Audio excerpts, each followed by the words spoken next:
Hi സുഹൃത്തുക്കളെ, ഞാനേ വണ്ടി കൊണ്ട് തിരിച്ചു വരാൻ കാരണം തരങ്ങളെ ഇതാ അവിടെ ഒരു വണ്ടി കാണില്ലേ. എടാ എന്താണത്? എന്താന്നറിയില്ല, കാണാത്ത എന്തോ ഒരു സാധനമാണ്. ഇവിടെ ഈ അടുത്തൊക്കെ തിരൂരാ ഭാഗത്തൊക്കെ പുലി ഇറങ്ങി എന്നൊക്കെ പറഞ്ഞേക്കുന്നു. അത് എന്താ സംഭവം നല്ല വണ്ടി അടിയിൽ എന്തോ ഒരു ജീവി കിടക്കുന്നുണ്ടെന്ന് ഇവിടെ ആരോ പറഞ്ഞു. ഞാൻ അതിൻ്റെ അടുത്തേക്ക് ഒന്ന് പോകുന്നുണ്ട്. അതിൻ്റെ കടിയൊന്നും കിട്ടുമെന്ന് എനിക്ക് അറിയില്ല. ഇനിയിപ്പോൾ നിങ്ങൾ കടിച്ചാലും നിങ്ങൾ ആരും ഇതിൻ്റെ അടിയിൽ വന്നിട്ട് തെറി കമൻറ്റ് ഇടാൻ വരണ്ട. ഇത് എൻ്റെ ഇഷ്ടത്തിന് ഞാൻ പോയിട്ട് ചെയ്യുന്ന ഒരു നല്ല കാര്യമാണ്. വേറെ എവിടെയും ഇനി അങ്ങനത്തെ ഒരു ജീവിക്കും ഉണ്ടാവരുത്. അയ്യോ, അപ്പോൾ ആ കാറിൻ്റെ അടിയിൽ നിന്ന് ജീവൻ പോകാതെ അതിനെ രക്ഷപ്പെടുത്തിയിരിക്കണ്.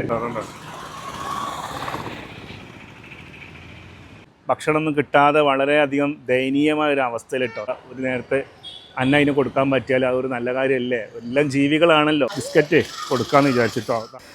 നമ്മൾ ഈ തിരക്കുള്ള ജീവിതത്തിൻ്റെ ഇടയിൽ കുറച്ച് സമയം നമ്മൾ സഹജീവികൾക്ക് വേണ്ടിയിട്ട് സമയം മാറ്റി വെച്ചാൽ, അല്ലെങ്കിൽ ഒരു നല്ല കാര്യത്തിൻ്റെ ഭാഗമായാൽ അതൊരു വലിയ പുണ്യപ്രവൃത്തിയായിട്ട് തോന്നിയതുകൊണ്ട് തന്നെയാണ് ഞാനിപ്പോൾ ഈ ഒരു വീഡിയോയിലൂടെ നിങ്ങളിലേക്ക് എത്തിക്കുന്നത്.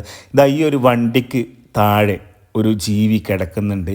അപ്പോൾ ഈ ഒരു ജീവി നമ്മളിനി അടുത്ത ജന്മത്തിലാവുമെന്ന് നമുക്ക് പറയാൻ പറ്റില്ല അല്ലേ? മനുഷ്യന്മാരെ കാര്യമാണ്. നമ്മൾ ഇന്ന് കാണുന്നത് നാളെ കാണില്ല. അടുത്ത ജന്മം എന്താവുമെന്ന് അറിയില്ല. ഇത് കണ്ടില്ല നിങ്ങൾ, ഇത്രയും ഒരു വല്ലാത്തൊരു അവസ്ഥയിലാണ് ഈ ഒരു ജീവി ഇവിടെ കിടക്കുന്നത്. ഏത് സമയവും ഈ വണ്ടി എടുത്ത് കഴിഞ്ഞാൽ ഇതിൻ്റെ പണി തീരും. അപ്പോൾ ആ ജീവൻ രക്ഷിക്കാൻ വേണ്ടിയിട്ട് ഞാൻ വന്നതാണ്. ഞാൻ യാത്രക്കിടയിൽ പോയതാണ്, പോയി അതിനെ രക്ഷിച്ചു എന്നുള്ളതാണ് സത്യം.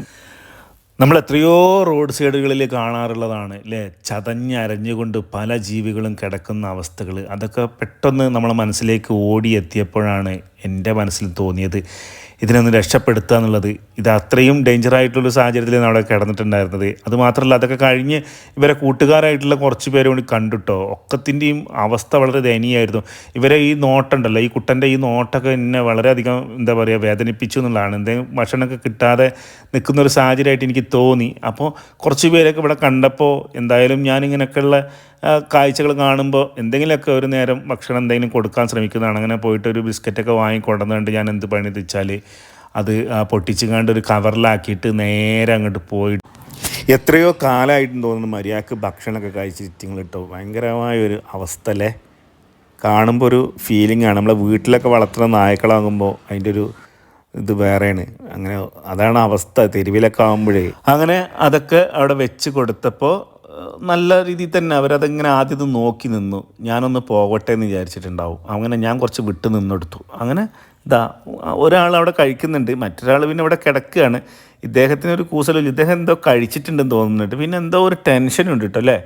ആശാൻ എന്തോ ഒരു ഫീലിങ്ങിലാണ്. ഇനി എന്താ ആരെങ്കിലും പുയ്യാപ്പിളായിട്ട് എങ്ങോട്ടെങ്കിലും പോയോ, അതിന് തെറ്റിപ്പോയോ, എന്താ സംഭവം നമുക്കറിയില്ല. എന്തായാലും ആശാൻ വിശന്ന് ഇരിക്കുകയല്ല എനിക്ക് മനസ്സിലായി. മറ്റുള്ളവർക്കാണ് വിശപ്പ്. ഇവനൊക്കെ കുഴപ്പമില്ലാതെ ഇവൻ്റെ വിശപ്പൊന്ന് മാറ്റാൻ പറ്റി. ഇതൊക്കെ കാണുമ്പോൾ ഒരു സന്തോഷം.